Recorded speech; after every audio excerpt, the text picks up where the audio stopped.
Bienvenue chers amis au cœur de l'émission Homo Micro. Homo Micro, l'émission qui se prend en mots.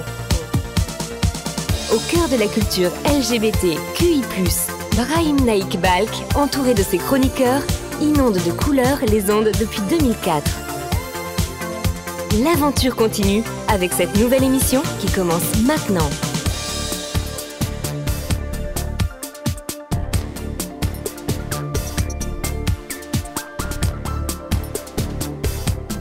Où que vous soyez, bonjour ou bonsoir à toutes et à tous. Merci d'être fidèles à notre rendez-vous. Avec nous, Magid Chikmiloud et Nicolas Ray qui nous parleront de la troupe Drama Queer et de leur mise en scène du Songe d'une nuit d'été. Bonsoir à tous les deux. Merci d'avoir répondu à mon invitation. Merci, bonsoir. Bonsoir Brahim. C'est vraiment un plaisir de vous avoir parmi nous. En fait d'émission, nous aurons le plaisir d'avoir en ligne Max qui partagera son parcours de transition et son engagement pour la communauté trans. Homo Micro, le cercle des chroniqueurs. Et tout de suite, sans tarder, il est l'heure de retrouver Daniel Conrad. Bonsoir Daniel, aujourd'hui au programme de ton crash test, tu vas nous promener en Asie pour nous parler de la jeunesse d'une culture manga LGBTQIA+. L'ouvrage intitulé Boys Love, histoire d'un genre aux sensibilités diverses, vient de paraître aux éditions Inis. C'est bien ça, Daniel? Bonsoir. Eh bien, parfaitement, Brahim. Bonsoir à toi et bonsoir à tes invités. Alors, de niche underground d'un phénomène mondial, le yaoi ou boys love a parcouru un chemin fascinant depuis sa naissance au milieu du XXe siècle dans les pages des magazines féminins dans le Japon d'après-guerre. Boys love, histoire d'un genre aux sensibilités différentes de Mevra Sudai, Priscilla Reculard et Senri, est un guide ambitieux qui retrace l'épopée d'un genre littéraire et artistique qui, au-delà des romances homosexuelles masculines qu'il met en scène, révèle les profondes mutations sociales, culturelles et identitaires qui traversent nos sociétés contemporaines. Un genre qui a d'abord constitué un espace de liberté créative et d'émancipation pour toute une génération d'autrices et de lectrices qui répondaient à un besoin d'exploration des relations amoureuses et sexuelles hors des contraintes sociales imposées aux femmes dans la société japonaise traditionnelle.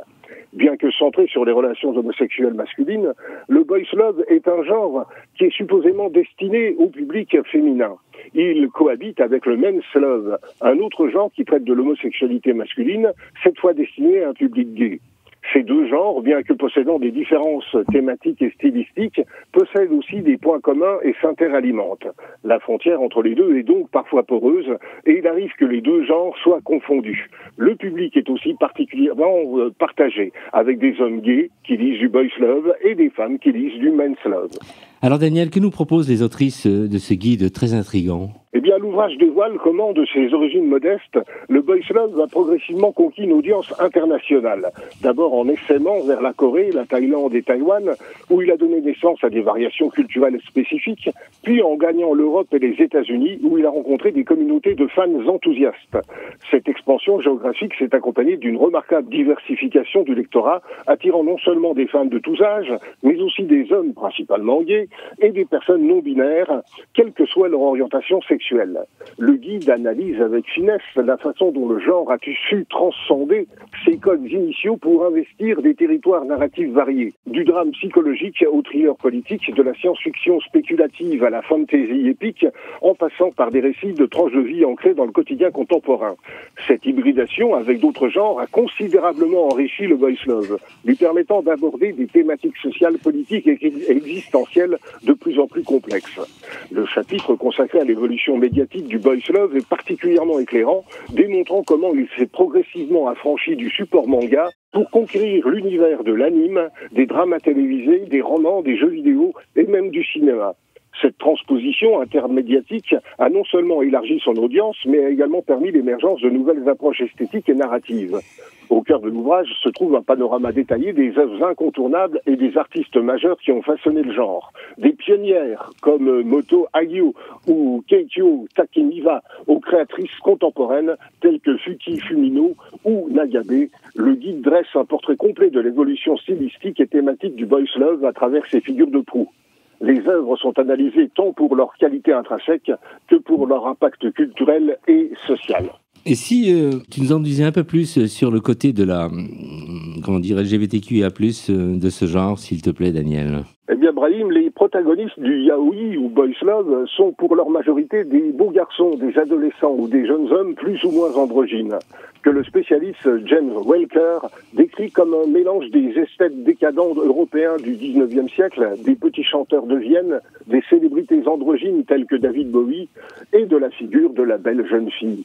Il ajoute que ces personnages ne sont physiquement et mentalement ni des hommes et ni des femmes. Ce sont des êtres qui vivent en dehors du monde hétéro-patriarcal. Ils appartiennent en quelque sorte à un troisième sexe.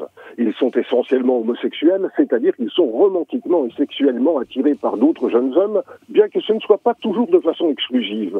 Des critiques du boys love, tels que Kees Vincent, de l'Université de Boston, voient dans la dynamique s'aimer uké, actif-passif, un écho à la dynamique hétérosexuelle, notant que le passif est généralement efféminé, naïf et sujet aux attentions et aux désirs des hommes autour de lui, quand l'actif apparaît comme une sorte de prince.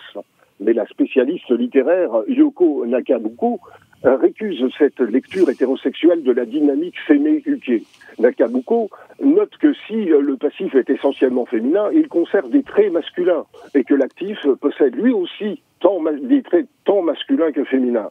De plus, elle note que le rôle sexuel des deux membres du couple est déterminé par le contraste entre ces traits féminins et masculins, ce qui fait qu'un personnage peut être, selon la situation, un prince ou une princesse, et que selon le partenaire, le personnage peut changer de rôle. Pour Nagabuko, les caractéristiques masculines et féminines ne sont ainsi plus des contraintes imposées par le modèle patriarcal, mais deviennent des libertés qui peuvent être explorées de différentes façons.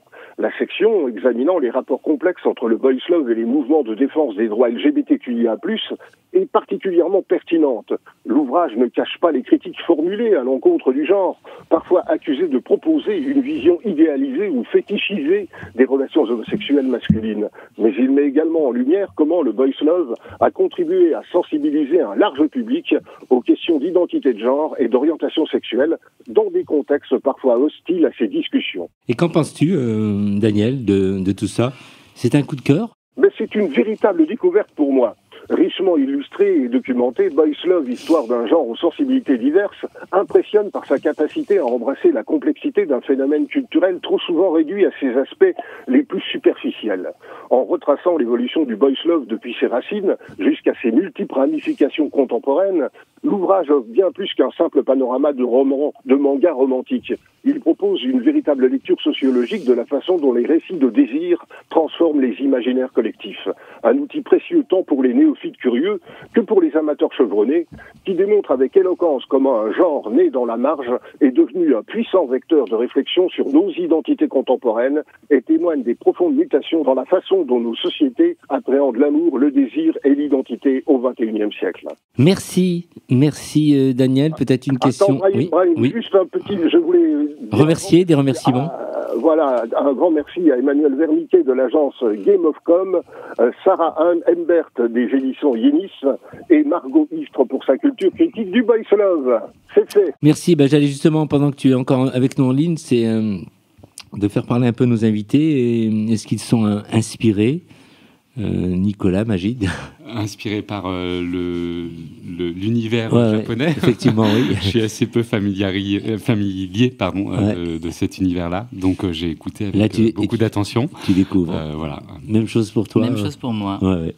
Merci en tout cas. Une belle découverte. Merci pour cette découverte. À très vite parmi nous.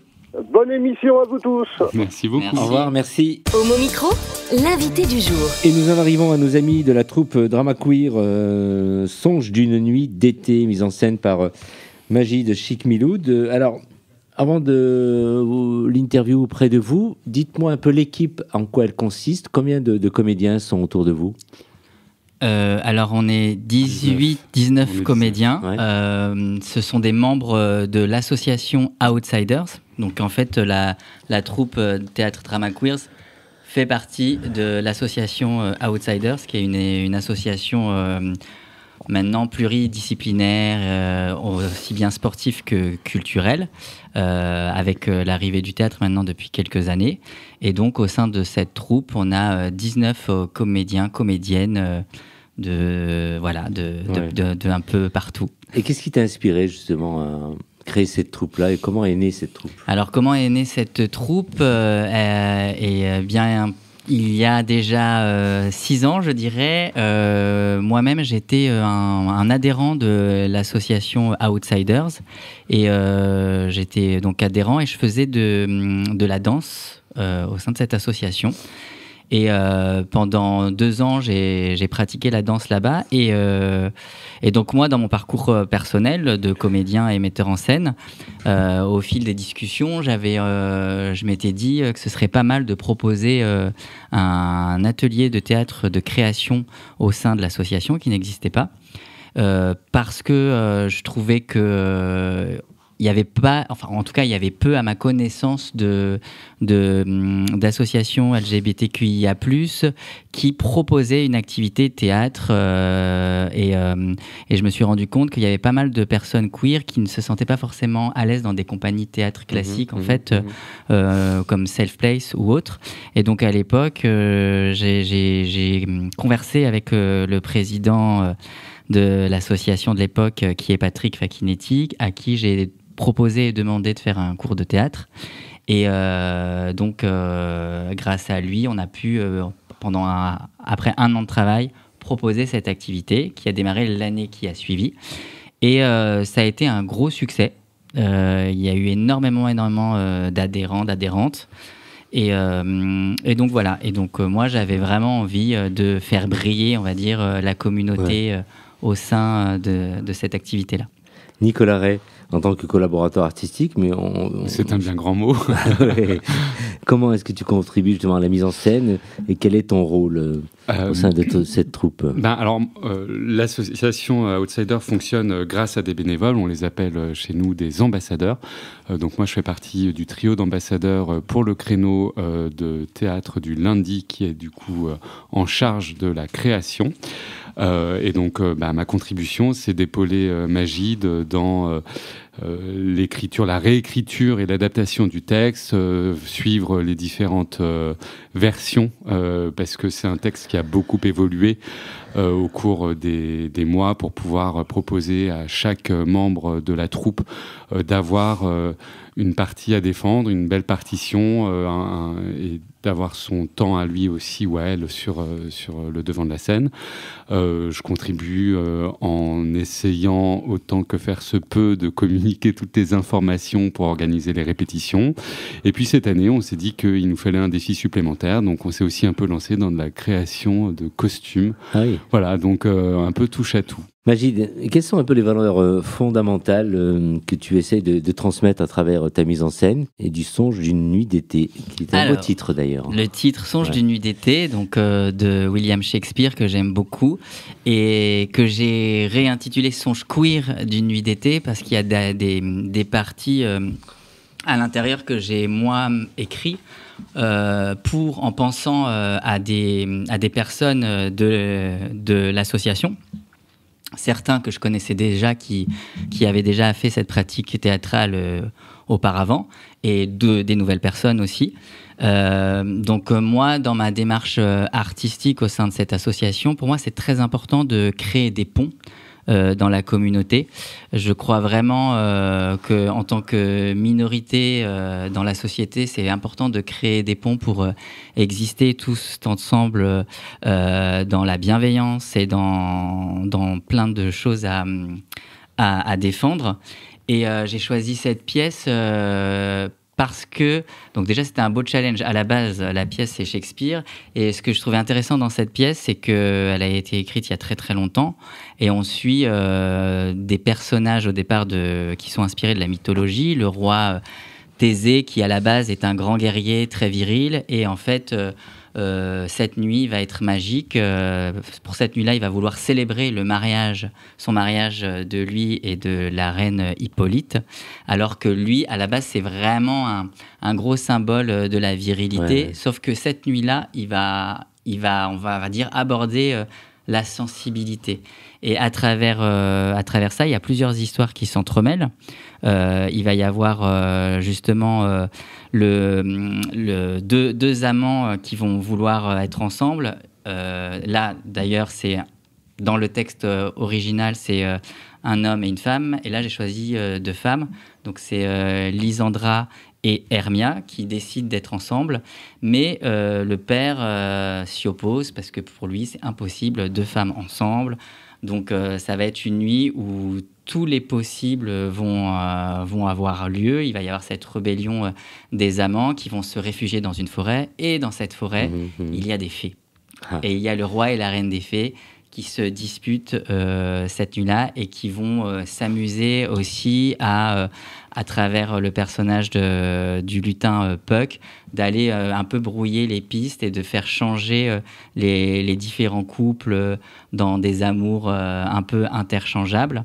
Et à travers ça, on a la reine des fées qui est ici dans ma réécriture et interprétée, enfin en tout cas le personnage est plutôt une femme à barbe qui défend son identité.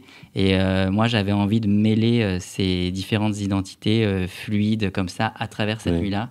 Et symboliquement, ce texte, il a été écrit à l'époque pour fêter le solstice d'été lors de la fête de la Saint-Jean, pour justement se permettre des choses que on ne se permettait pas dans la société à ce moment-là. Et là, nous, on joue le jour de la Pride. Oui.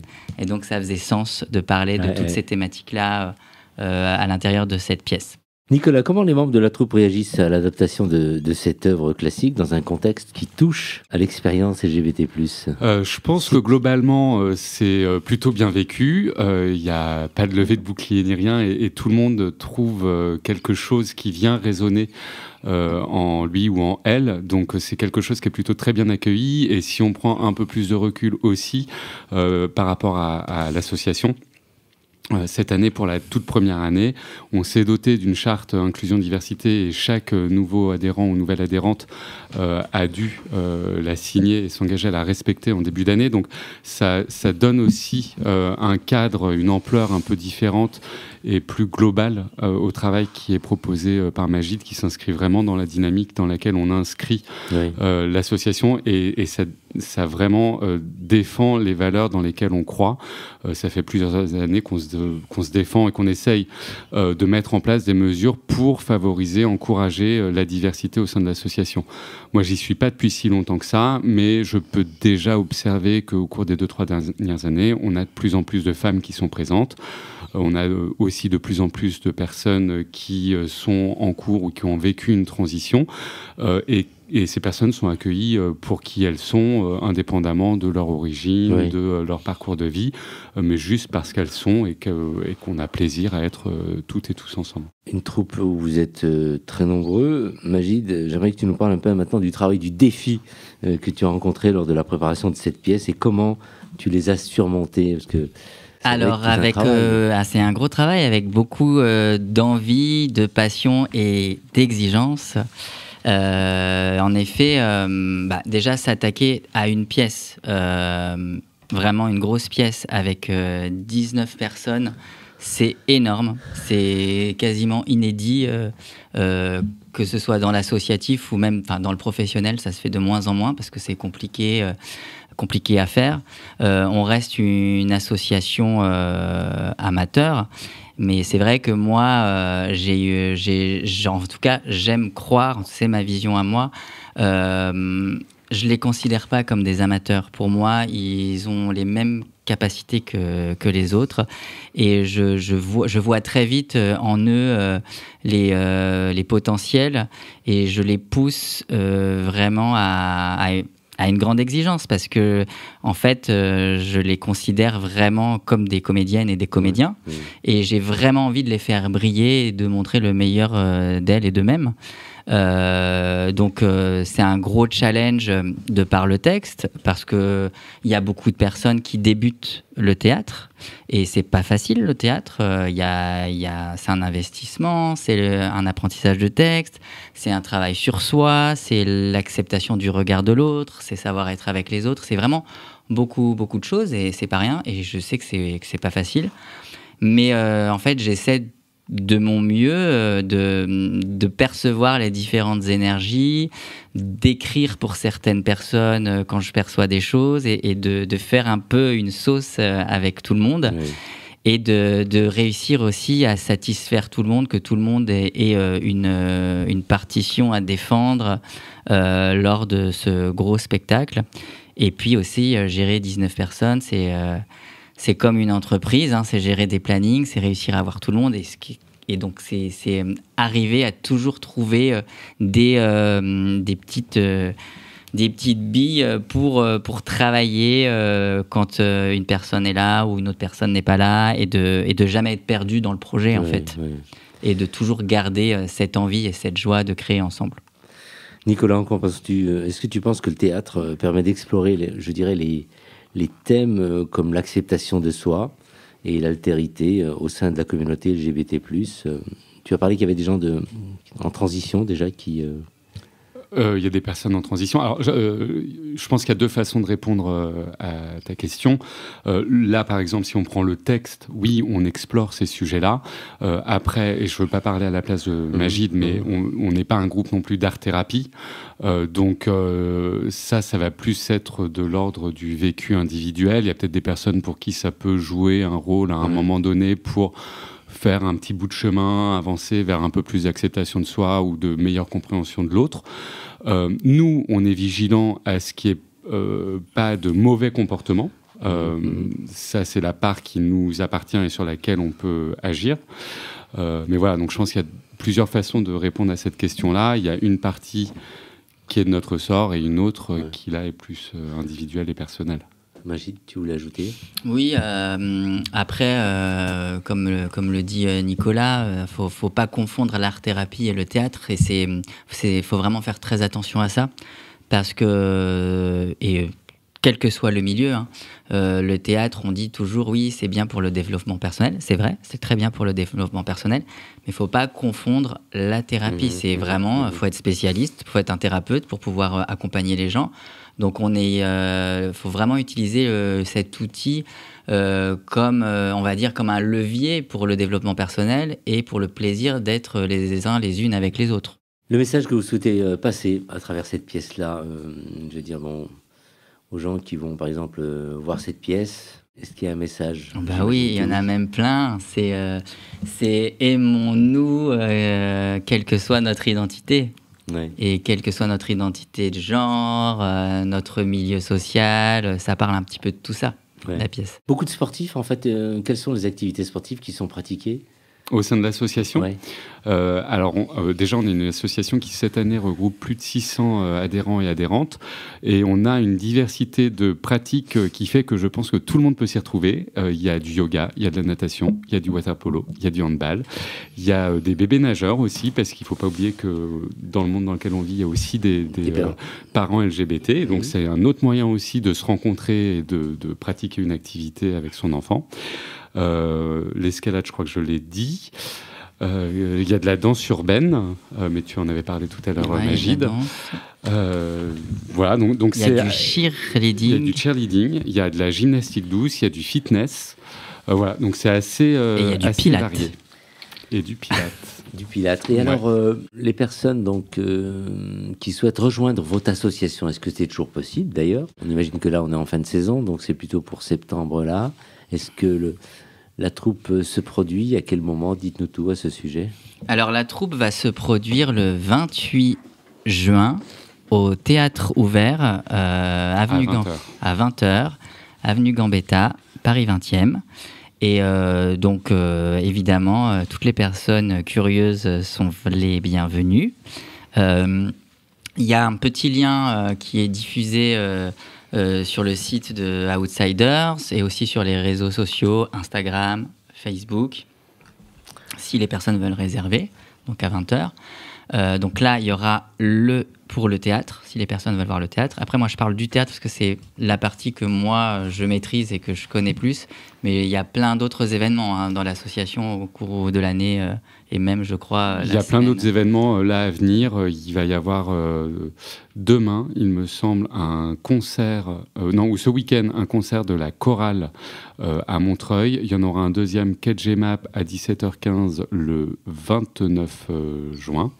Donc ça, c'est des moments où vous pouvez venir nous rencontrer. rencontrer. Vous pouvez aussi rencontrer l'association qui sera présente au moment de la marche des fiertés parisiennes avec un char. Donc n'hésitez pas à aller rencontrer des adhérents, des adhérentes, des membres du conseil d'administration qui seront là, qui seront heureux de vous retrouver dans un espace festif.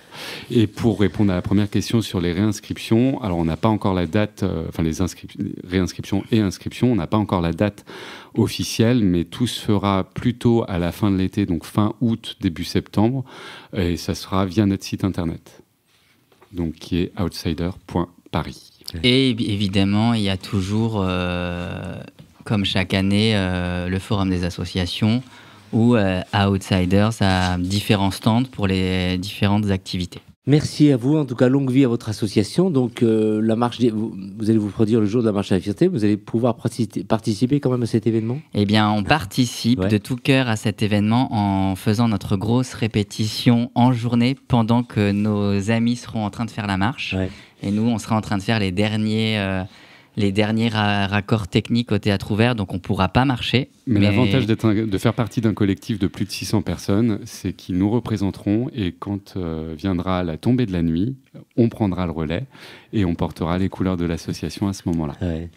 Bravo, merci de rester avec moi pour la suite de l'émission. Merci. Homo Micro, le cercle des chroniqueurs. Un invité, donc en ligne, Max, qui va partager son parcours de transition et son engagement pour la communauté trans. Bonjour Max, comment vas-tu? Bonjour, ça va et toi? Ça va, merci Max. Alors, j'aimerais que tu te présentes un peu et tu nous parles de ton parcours de transition et quelles difficultés tu as rencontrées depuis. Du coup, moi c'est Max. Donc j'ai transitionné, j'ai fait mon coming out il y a environ 3-4 ans et du coup ça a commencé vraiment par une transition sociale. Donc je venais d'une ville où il n'y avait pas beaucoup de personnes queer dans mon lycée, quand même pas. Donc pas beaucoup de représentation. Donc j'ai découvert ça assez tard et tous mes potes étaient des mecs cis hétéros. Donc c'est passé beaucoup par un changement de groupes sociaux et ça s'est fait assez petit à petit. Mais après ça s'est super bien passé dans ma famille proche. Mais j'ai surtout rencontré des difficultés du coup dans mes démarches médicales plutôt. Donc déjà j'avais vu une psy en 2020 qui m'avait remis en question en disant que c'était juste une crise d'ado et que voilà, fallait pas en faire tout un truc. Donc ça avait bien retardé ma transition quoi. Surtout que ce soit une professionnelle de santé qui dit ça. Et après du coup j'ai fait la torsoplastie et c'était assez galère de trouver du coup un chirurgien qui voulait bien me prendre sans l'aide de psychiatre parce que je voulais pas, parce que ce n'est pas dans la loi nécessaire. Donc ça a pris du temps. Et finalement, je me suis opéré par le docteur Bocara qui est à Paris, à l'hôpital Saint-Louis, qui est top, selon moi. Après, il y a eu des retours par des personnes non binaires où ça s'est moins bien passé. Donc voilà, à vérifier, à se renseigner quoi. Et après là, du coup, je suis sous testostérone depuis 1 an et demi. Et mon endoc, c'est Thelma Linet, qui est une super endoc, une meuf trans à Paris, qui est vraiment super. Et là, j'ai fait les démarches pour le changement d'état civil qui prend du temps. Mais ça commence à se finir, donc voilà, ça avance bien. Ça avance bien. Tu parles aussi d'expériences positives au sein de ta famille, tu viens d'en parler. Comment ils ont donc réagi donc à la transition? Vraiment, ça a été bien depuis le début. Et quel rôle ils ont joué dans ton parcours? Mon père, il a super bien réagi parce qu'il connaissait du coup le centre LGBT de Paris, donc il m'a mis en contact assez vite. Et il est prof de théâtre et il avait des élèves à lui qui sont trans, donc il m'a aussi mis en contact. Donc c'était juste des super repères. Et ma mère, elle était un peu plus inquiète d'un point de vue médical par rapport aux hormones, etc. Parce que, c'est ce qu'elle avait comme information de par les médias, etc. Donc ça a été un peu plus difficile, mais au final c'est très bien passé. Puis ils ont tout de suite accepté mon nouveau prénom, mes pronoms, etc. Et de toute façon, au début, il fallait reprendre évidemment pas mal, mais j'avais ma sœur qui était là, qui est queer aussi, et du coup ça c'était assez facile. Après, ma famille un peu éloignée, j'étais pas proche d'eux, et ils ont pas très bien réagi, mais c'est ok, parce que du coup, j'étais pas proche. Donc ça va. Puis après, j'ai réussi à me faire un autre groupe avec mes amis, etc. Donc c'était cool. Mais c'est rare, hein. Franchement, c'est super rare mon parcours. D'un point de vue familial, ça s'est hyper bien passé. Ils sont hyper sensibilisés, ils se renseignent. Donc ça, c'est super. Il est important pour toi donc de partager des ressources. Et quelles sont les principales associations dont tu parles et comment elles peuvent t'aider? Est-ce qu'il y a le tête jusqu'à maintenant ou Ça y est, t'es passé à autre chose et tu avances maintenant seul? Maintenant, seul, mais du coup, j'ai été aidé par elle pour mon changement d'état civil à Toulouse par le centre Sésame, enfin un centre LGBT. Mais après, il y a des centres LGBT un peu dans toutes les villes, donc ça c'est pas mal pour trouver des liens pour des professionnels de santé qui sont safe et même des aides pour les démarches administratives, parce que c'est très dur en fait de faire ça tout seul. Donc ça c'est assez cool de se rapprocher vers les centres LGBT. Et là, moi, j'ai eu un suivi psychologique au Centre Espace à Paris qui propose des psys gratuits pour les personnes trans. Et aussi, ils font des lettres qui sont top pour, du coup, les changements d'état civil et la testostérone, etc. Donc ça, c'est aussi super pratique et c'est pas connu, en vrai. Et ensuite, Internet, hein. Donc, il y a la carte transgenre, le BDD trans, Wikitrans, etc., qui est super. Et maintenant, je suis un peu plus proche de petits collectifs des villes où je suis, qui sont plus indépendants. Et du coup, là, c'est vraiment du care, donc du soin entre personnes queer, qui est très important. Surtout que, enfin voilà, faut rappeler que mon parcours, il s'est très bien passé, mais c'est pas le cas pour tout le monde. Enfin, je suis quand même très privilégié. Déjà, je suis blanc et je suis très binaire dans mon genre. Et je suis valide, etc. Donc, il faut garder en tête que il faut pas hésiter à être accompagné par des centres, etc. Parce qu'il y a énormément de racisme, de grossophobie, etc. dans le milieu médical. Donc, enfin, pas que médical d'ailleurs, mais. Donc voilà, faut pas hésiter à s'entourer bien. Il y a Outtrans aussi qui fait des groupes de parole. Et voilà. Mais en vrai, les petits collectifs des villes, si vous avez contact, réussir à trouver s'il y en a un qui existe, c'est vraiment mieux parce que c'est vraiment humain à humain, alors que les grosses assos comme Outtrans ou les centres LGBT, ça va être plus large. Et du coup voilà. Tu dis souvent militer n'est pas un synonyme de violence. Quelle est ta vision du militantisme, Max? J'ai découvert que le militantisme, c'était, il y avait quand même un gros problème de virilité et que même inconsciemment, on va valoriser une certaine violence de par les actions militantes. Et en fait, pas du tout. Moi, je serais d'avis de justement valoriser les actions qui sont un peu moins mises en avant d'habitude. Donc, ça peut être les cantines solidaires, participer aux caisses de soutien, participer aux soirées de soutien, faire des collages, des anti-pubs, faire du care aussi. En vrai, c'est militant de juste prendre soin les uns les unes des autres. C'est trop important. Et se renseigner à fond, même si on n'est pas concerné, et en parler, et plus laisser passer des choses qui ne doivent plus passer, même surtout sur la question du racisme. C'est trop important de, même en tant que personne blanche, avoir conscience du privilège blanc et de vraiment plus laisser passer les choses. Que dirais-tu, ce sera la dernière question, à quelqu'un qui se questionne encore sur son identité ou son cheminement? Est-ce que tu as des conseils ou des ressources à lui recommander? Les ressources que j'ai dit tout à l'heure, mais comme conseil, je dirais principalement de s'entourer. C'est trop important. Et il y a plein de personnes qui sont très très seules et très isolées parce que, voilà, c'est la réalité politique. Mais et du coup de s'entourer, pour ça, du coup se rapprocher des collectifs ou même de groupes de sport safe ou de groupes d'art safe, s'il y en a dans les villes où vous êtes ou pas loin, etc. C'est trop important de créer du lien avec d'autres personnes qui sont un peu dans les mêmes situations et de s'entraider. Et c'est dur de se sentir légitime. Donc vraiment ne pas remettre en question ce qu'on ressent. Et voilà, et voir des psychologues en vrai, mais ça pour tout le monde en soi.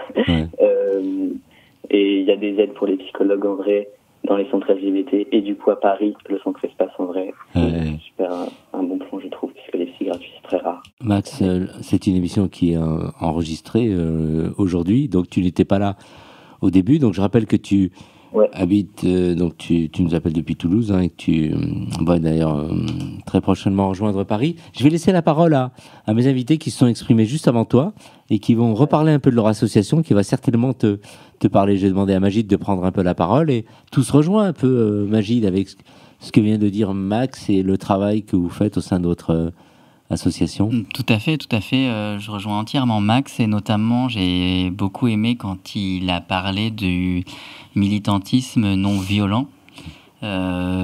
parce que on associe souvent le militantisme à la violence. Et moi, je crois vraiment à la sensibilisation, à vraiment sensibiliser un maximum de personnes en tant que minorité, et à faire des ponts, vraiment à faire des ponts, et à continuer à faire des actions, et à laisser la porte ouverte vraiment à tout le monde. Et c'est pas toujours, en tout cas de mon point de vue, je trouve que c'est pas toujours le cas, malheureusement. Et je pense qu'on a un gros travail à faire là-dessus. Quand je dis ça, c'est que je pense qu'il faudrait réussir à ouvrir toutes nos associations aux personnes qui sont pas forcément homosexuels, transgenres, etc. Mais que vraiment on ouvre la porte à tout le monde pour comprendre la lutte de notre cause et diffuser cette sensibilisation au maximum de personnes. Ouais. D'ailleurs, Nicolas, c'est ce que vous faites. Si tu pouvais présenter un peu ton association de façon à ce que Max la découvre, puisqu'il n'était pas là au début avec nous. Donc Outsider, c'est une association qui se décrit comme militante, qui pour autant n'a pas des actions violentes, ou en tout cas je ne les connais pas. Donc effectivement là-dessus je rejoins tout à fait ce qui a été dit et par Max et par Magid. C'est une association qui a pour vocation de créer du lien et de faire se rencontrer des personnes de la communauté LGBT, mais pas que, parce qu'en fait on est ouvert à tout le monde et on accueille des personnes indépendamment de questions d'origine, de parcours de vie, enfin ce que je disais tout à l'heure. Donc vraiment c'est une association qui est ouverte à tout le monde, et l'objectif c'est de se rencontrer autour d'activités et de passions communes, de créer du lien et de se rassembler autour de valeurs communes. Et il y a une grosse partie qui est quand même la particularité de cette association, c'est que, évidemment, elle propose différentes activités, mais il y a cet aspect aussi de convivialité qui est assez marqué chez Outsiders, c'est-à-dire que les personnes, je dis n'importe quoi, la personne qui va venir faire son cours de hand, après le hand, tout le monde, pour les personnes qui ont envie, c'est pas une obligation, on se retrouve, on va boire un verre, on va discuter, et on essaie de faire ça un petit peu avec l'ensemble des activités. Ouais. Et il y a donc cette troupe aussi, Drama Queer, et cette pièce qui est en train de se travailler, qui se jouera donc fin juin, le 28, Songe d'une nuit d'été. Songe queer. Oui, queer, pardon, d'une nuit d'été. Alors, deux petits mots pour éclairer un peu Max. Alors, et nos éditrices et auditeurs qui nous écoutent, bien sûr. Bien sûr, donc c'est une adaptation du Songe d'une nuit d'été de William Shakespeare qui évoque cette nuit magique où un roi décide de baisser son bouclier de guerrier, de passer une nuit de mariage, d'amour avec son futur amour, et à l'intérieur de ça deux couples d'amants qui essaient de s'épanouir, mais le père d'une des deux jeunes filles qui ont envie d'être ensemble s'oppose à leur union, et va décider d'appliquer la loi d'Athènes en lui disant soit le père choisit le mari de sa femme, un homme, c'est-à-dire, et pas une femme, soit c'est la mort. Et ces amants vont s'enfuir dans une forêt. Il va y avoir plein de péripéties, car dans cette forêt est remplie de magie. Un roi des elfes et une fée femme à barbe se disputent et vont malencontreusement jeter des sorts avec un lutin Puck à travers ses amants, et un peu foutre le bazar. Donc il va y avoir un mélange de couple, un mélange d'amour, et en parallèle une troupe de comédiens qui sont censés se présenter pour le mariage du roi et de la reine et faire une pièce de théâtre. Et ces comédiens représentent un peu justement le peuple qui est mis à l'écart de par justement son origine sociale. Ouais. Et un des personnages va être transformé en âne. Va tomber amoureux de la femme à barbe, et après va se réveiller.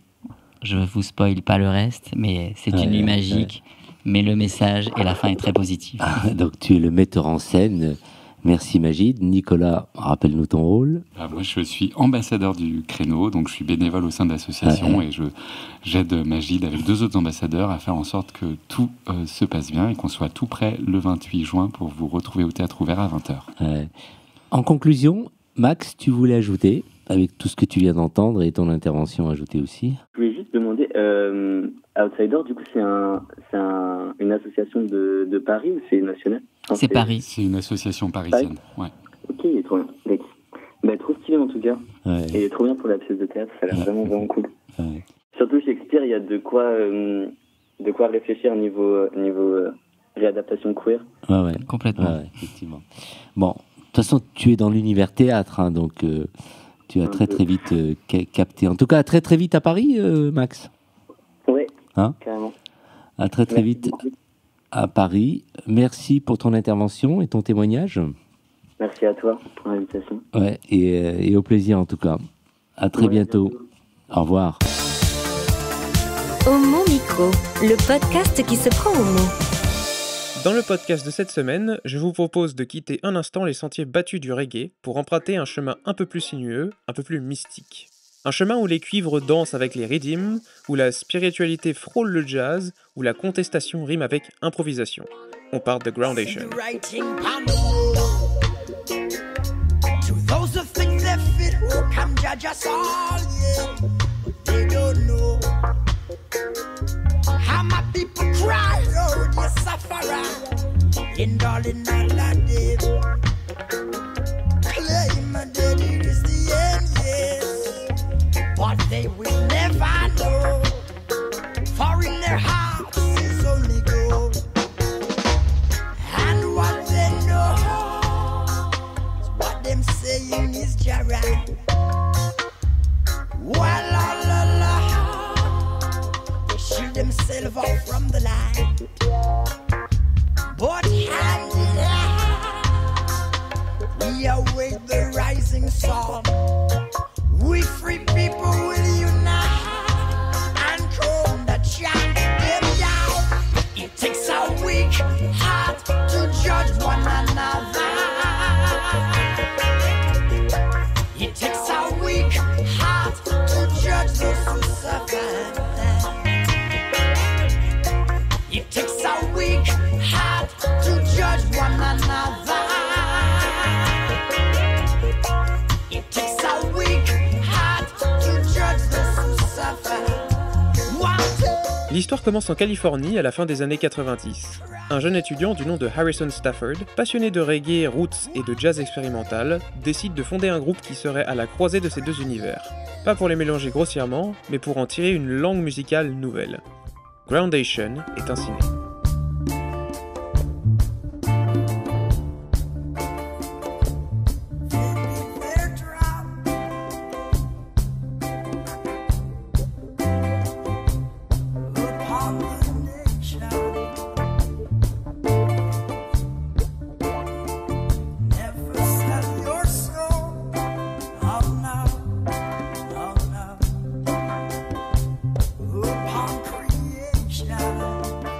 Dès les premières notes, quelque chose étonne. On reconnaît les fondations du reggae, la basse ronde, la batterie posée, le groove hypnotique. Mais au-dessus de cela, les harmonies explosent. Les cuivres s'élèvent, les structures s'étirent. On entre dans une forme de reggae jazz spirituel presque liturgique, où chaque morceau devient une cérémonie. Groundation, c'est un nom qui évoque le lien à la terre. Et c'est exactement ce que propose le groupe. Une musique enracinée, mais tournée vers l'élévation. Des textes profondément engagés, politiques, mais jamais moralisateurs. Une voix, d'ailleurs, qui est celle de Stafford, un peu nasillarde, reconnaissable entre mille, porteuse d'un feu sacré.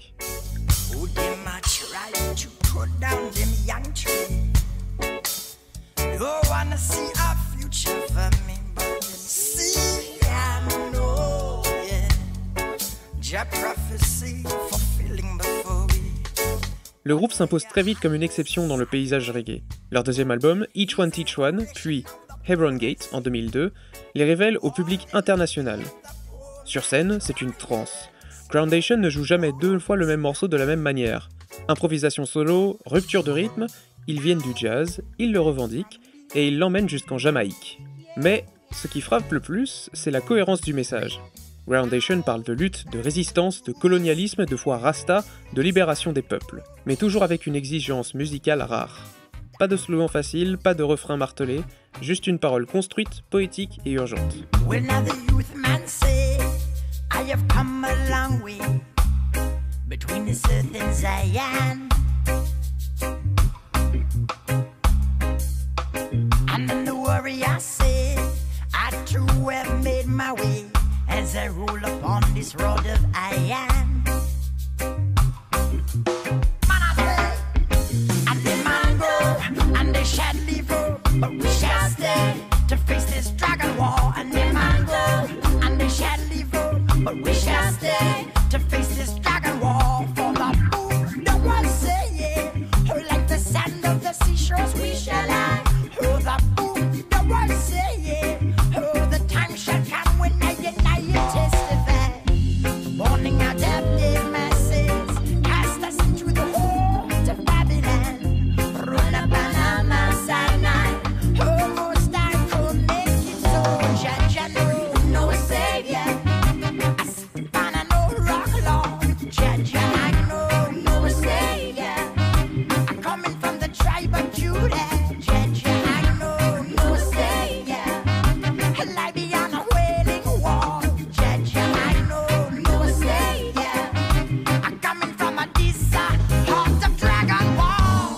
Le groupe connaîtra des évolutions, des pauses, des séparations. Mais Harrison Stafford reste le cœur battant du projet. Il enregistre même des albums solo, dont certains directement en Jamaïque, aux racines du reggae. As I look out over all the land, Jah give to thee and this earth in its full bounty. Still no picnic day I had, whose heart is yearning. Their life is come fragile as a candle burning. Oh, Lord of mercy,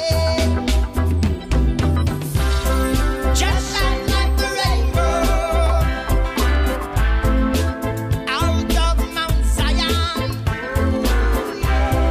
Just shine like the rainbow, the conquering lion. Don't know what to do, don't know what to say. Organize religion just to make money. Et en 2022, après quelques années de silence, Groundation revient avec One Rock, un album lumineux et dense sur lequel Stafford invite des légendes du reggae. Israel Vibration, The Abyssinians, The Congos notamment, tout ça pour dialoguer avec la nouvelle génération. Ancient form of communication, through times of sorrow and celebration. Celebration, yeah. Before man walked and talked about, they formed a union when no tribe was left out. You are not left out. So who will come up with the original rhythm?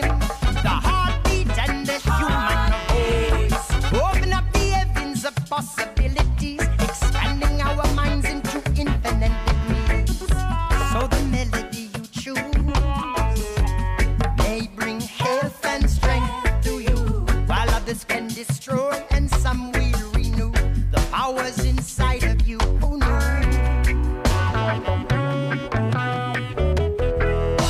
In its purest form, its magic, everlasting and fantastic. Out of Africa with word-sounding powers, through Persia, Europe, India, and China. So who will come up with the original rhythm? The heartbeat and the human voice. Open up the heavens of possibilities, expanding our minds into infinite degrees. Whoa, ho, ho, ho, ho. Yeah, yeah. When you check roots and culture, we bring it straight from Africa. Et le feu, lui, il est toujours là. Et l'utopie aussi. Aujourd'hui, alors que le reggae mainstream tend à s'assagir ou à s'électropopiser, Groundation reste un bastion d'exigence, d'intégrité et de recherche sonore et spirituelle. Une rareté précieuse dans un monde trop souvent formaté. Alors ce soir, on rend hommage à ce groupe qui a su tracer sa propre voie, entre musique savante et âme militante, entre jazz, reggae et élévation. Je vous propose donc d'écouter The Youth, qui est extrait au fait de leur dernier album, qui s'appelle Candlelight.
Magid et Nicolas, merci d'avoir répondu également à l'invitation. Merci Ibrahim de nous avoir reçus. C'est déjà fini.